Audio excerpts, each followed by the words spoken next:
হচ্ছে কালিদাসের সর্বশ্রেষ্ঠ অভিজ্ঞানের শকুন্তলম। এর অর্থ হচ্ছে কালিদাসের সর্বশ্রেষ্ঠ অভিজ্ঞান শকুন্তলম।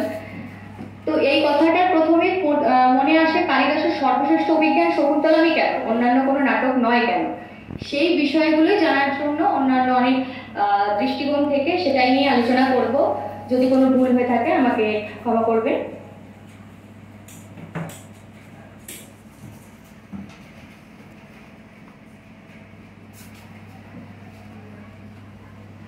তো প্রথমে নামকরণের সূচনার পরেই চলে আসি আলোচনীয় বিষয়, যে কোন কোন বিষয়গুলির প্রতি বিশেষ করে আজকে আলোকপাত করব। সেখানে রয়েছে মহাকবি কালিদাস।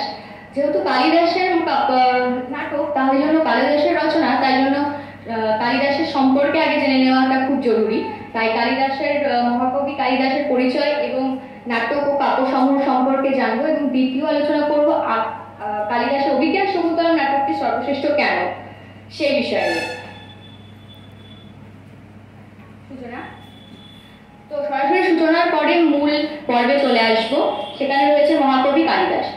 আনুমানিক চতুর্থ থেকে পঞ্চম শতাব্দীতে 300 খ্রিস্টাব্দে অনুমান করা যায় হিমালয়ের কোনো একটি স্থানে অর্থাৎ উজ্জয়িনীতে মহাকবি কালিদাস জন্মগ্রহণ করেন, এবং এরপর তিনি চতুর্থ থেকে পঞ্চম শতকের 368 খ্রিস্টাব্দে তিনি এই মহান কবি পরলোক গমন করেন। কালিদাস ছিলেন একজন ধ্রুপদী সংস্কৃত লেখক, যিনি প্রায়শই প্রাচীন ভারতের সর্বশ্রেষ্ঠ কবি এবং নাট্যকার হিসাবে বিবেচিত হয়েছেন। তার উল্লেখযোগ্য কিছু রচনার মধ্যে আমরা রঘুবংশম, কুমার সম্ভবম এই কাব্যগুলি পাই, এবং আখ্যান কাব্যের মধ্যে আমরা পেয়েছি পুতুল কথার দ্বাদশ পুত্তলিকা, এবং বিক্রম ও উর্বশীয়, মালবিকা অগ্নিমিত্র এবং অভিজ্ঞান শকুন্তলম তার শ্রেষ্ঠ কৃতির নাট্যাংশ। তো আজকের আলোচনার বিষয় হচ্ছে অভিজ্ঞান শকুন্তলম বিষয়টি। নাট্যাংশটি মহাকবি কালিদাসের এর ভূমিকা সর্বশ্রেষ্ঠ কেন, অন্যান্য কবিগুলো কেন নয়, সেটাই এখনকার বিষয়। তো নাট্যাংশের বিষয়বস্তুর মধ্যে প্রথমেই চলে আসবো অভিজ্ঞান শকুন্তলম নাটকটি। আমরা সকলেই অনেকেই জানি যে এই নাটকটি 7টি অঙ্কের অর্থাৎ 7টি অধ্যায় এখানে রয়েছে, যেখানে রাজা দুষ্মন্ত এবং তপবন নিবাসিনী মহর্ষি কর্ণের কন্যা শকুন্তলার প্রেম, বিবাহ, বিচ্ছেদ এবং পুনরায় মিলন পর্ব এই ঘটনাটিকে দেখানো হয়েছে। তো সর্বশ্রেষ্ঠ বলার জন্য যে কারণগুলি সবচেয়ে বেশি গুরুত্বপূর্ণ, সেখানে চরিত্র, কাহিনী এবং রস সমস্ত কিছুই প্রাধান্য পায়। কিন্তু চরিত্রগুলি যদি সঠিকভাবে নিরূপণ করা যায়, তাহলে হয়তো বা শ্রেষ্ঠত্বটা আরো বেশি করে দেখানো যায়। তো কালিদাস সেইভাবে আরো সুন্দরভাবে কিছু চরিত্রের মাধ্যমে, বহু চরিত্রের মাধ্যমে নাট্যাংশটি সঠিক এবং শ্রেষ্ঠ প্রমাণ করেছে। কিন্তু তার মধ্যেও যেগুলি সব থেকে বেশি গুরুত্বপূর্ণ এবং সব থেকে বেশি যেগুলি চোখ আকর্ষণ করে, দৃষ্টি আকর্ষণ করে, সেই কয়েকটি চরিত্র নিয়ে আলোচনা করছি। প্রথমেই রয়েছে মূল চরিত্র তথা নায়ক দুষ্মন্ত।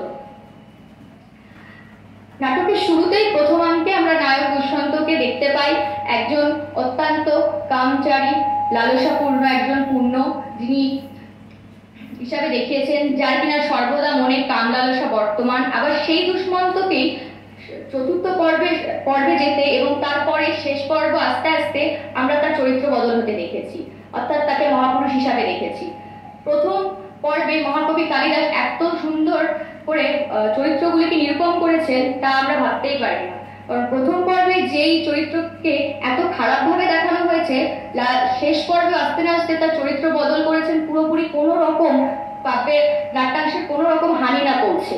প্রথম অংশে আমরা দেখেছি মহাকবি কালিদাস দুষ্মন্তের আগমন মাত্রাকে হস্তি উপাখ্যানের দ্বারা বর্ণনা করেছে, যেখানে মদমত্ত হস্তি বনের হরিণীকে শিকার করার জন্য ছুটে আসে, ঠিক তেমনি যেন দুষ্মন্ত শকুন্তলাকে হরণ করার জন্য ছুটে এসেছে, এবং সেই শকুন্তলাকে বাঁচবার জন্য হরিণকে শকুন্তলা হিসাবে ধরে তাকে তিনি বাঁচার আগম বার্তা দিয়েছেন।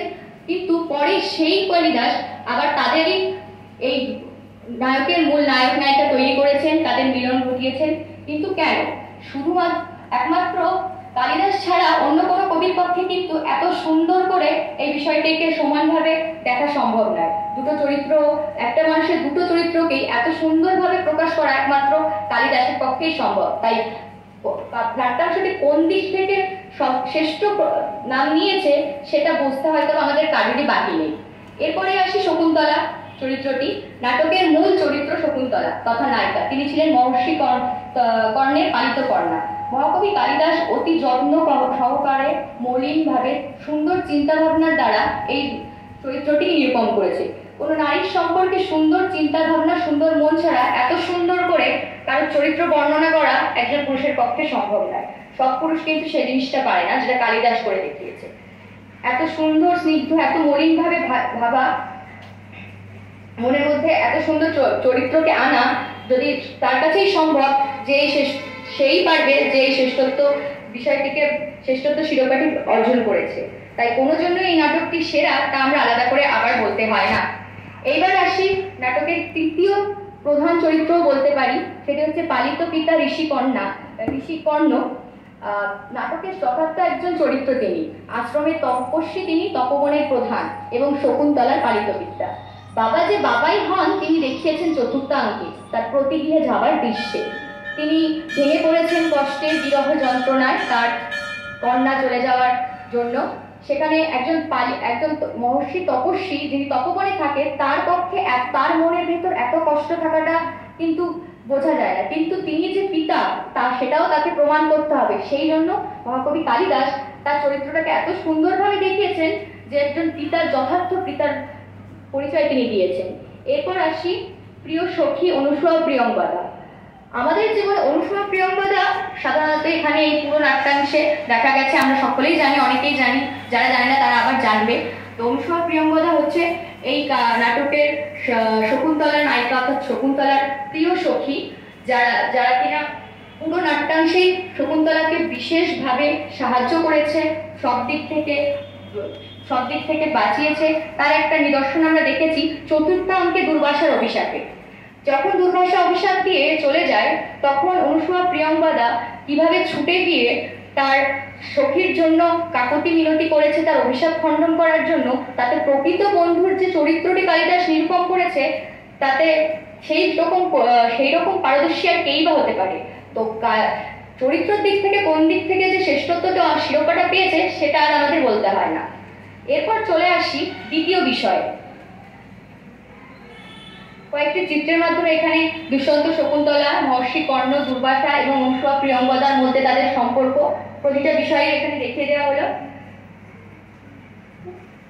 এরপর আসছে রসের প্লাবনতা বিজ্ঞান শকুন্তলা।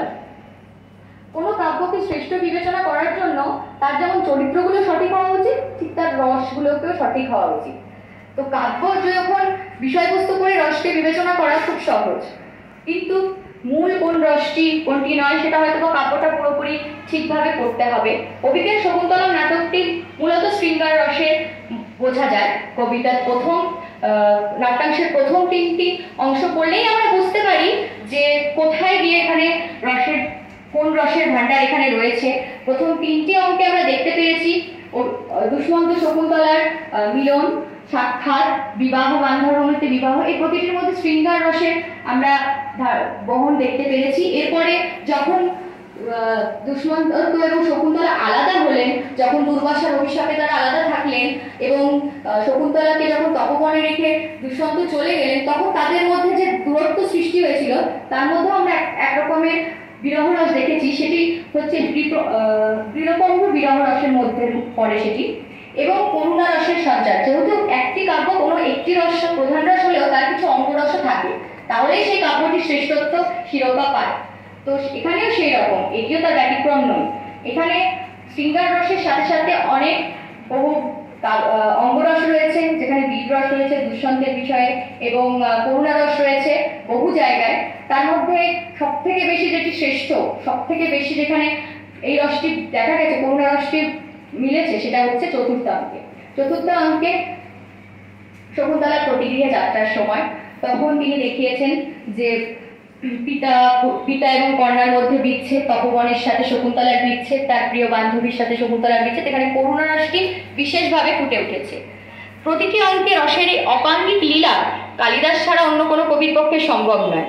তাই আবারও বলতে হয়, মহাকবি কালিদাসের অভিজ্ঞান শকুন্তলা সর্বশ্রেষ্ঠ কেন, সেটা আবার আমায় বলতে হবে না।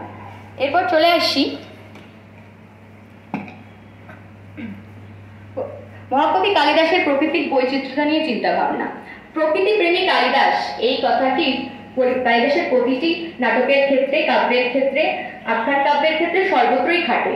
কারণ মহাকবি কালিদাস কখনোই প্রকৃতি ছাড়া অন্য কোনো বিষয়কে নিয়ে আলোচনা করতে ছাড়েন না। অন্য সব বিষয়ের সঙ্গে প্রকৃতি তিনি রাখবেন, তার যেন প্রকৃতির সাথে এক অনাবিল সম্পর্ক, বন্ধুত্ব, ভালোবাসা আছে। আর কিন্তু সবচেয়ে বেশি ভালোবাসা যেটাতে আছে সেটা হচ্ছে অভিজ্ঞান শকুন্তলা নাটকে। অন্যান্য নাটকগুলি কারণ নেই, তার কারণ হচ্ছে অন্যান্য নাটকগুলিতে তার পরিমাণে কম, তার কারণ হচ্ছে সেগুলি সবই মহাকবি কালিদাসের পরিণত বয়সের রচনা নয়। মহাকবি কালিদাসের অভিজ্ঞান শকুন্তলামই হচ্ছে পরিণত বয়সের নাটক। তাই এখানে তিনি আরো বিশেষ করে আরো বেশি ভাবে আরো সুন্দরভাবে বিষয়গুলোকে অঙ্কিত করেছেন। চরিত্র, কাহিনী, রস যদি নাটকের প্রধান হয়ে থাকে তাহলে বলতে হয় কালিদাসের নাটকের প্রধান হচ্ছে প্রাকৃতিক বৈচিত্র্যতা, প্রাকৃতিক জিনিসপত্র নিয়ে ভাবা, সেটা হচ্ছে কালিদাসের বৈশিষ্ট্য।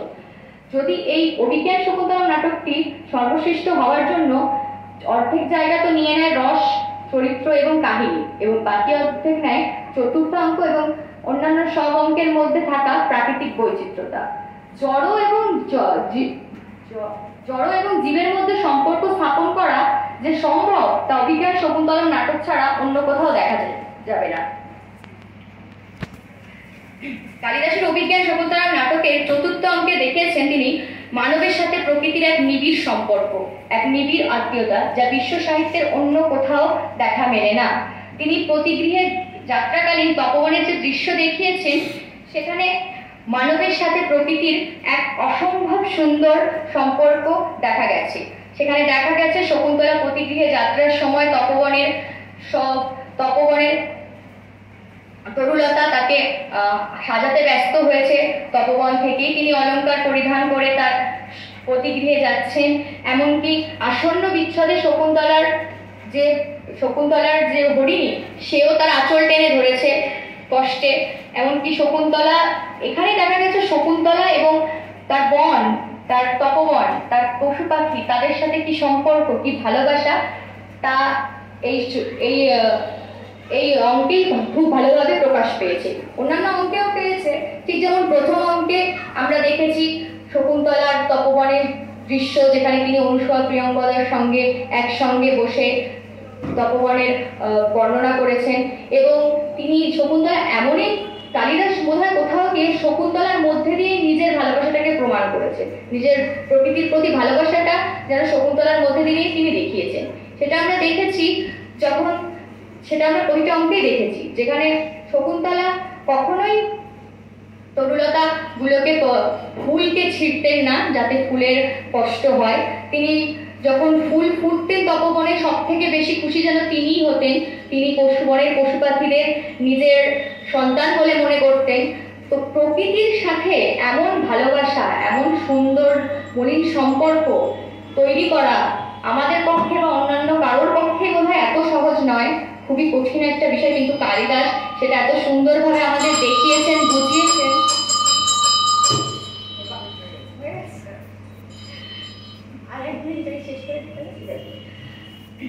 দেখিয়েছেন তা হয়তো অন্য কারোর পক্ষে সম্ভব নয়। তো পরিশেষে বলা যায় সমস্ত দিক থেকে বিচার করে আলোচনা করে আশা করি সুস্পষ্ট হয়েছে, আমি হয়তো বা বোঝাতে পেরেছি। যাই হোক, সময় শেষ হয়ে গেছে, অনেকটা করেছি। তো যাই হোক, যদি কোনো ভুল হয়ে থাকে তাহলে ক্ষমা করে দেবেন। Thank you.